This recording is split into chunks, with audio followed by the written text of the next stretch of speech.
একটু বিদ্যুৎ কমা দিয়েছে, শাসন করে দিয়েছে। কত লক্ষ্মী ভান্ডার নিবি লেখা না, তোর কাছে আরো ভান্ডার তুলে নেবে।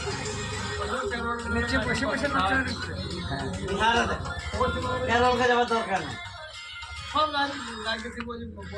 আজ পর্যন্ত দেখেছে কোনদিন যে একটা ই করছে রাস্তাতে বিদ্যুৎ বিল কেন বাড়ানো লাগছে বলে আন্দোলন আছে?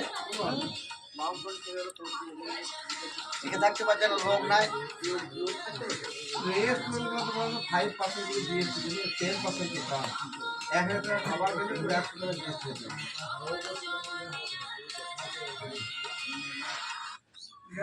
এগুলো অনলাইন হয়, সবাই জিনিসটা আগেই লিখে দেবে। তারপর রান্না করে মালটাকে বিক্রি করার জন্য আবার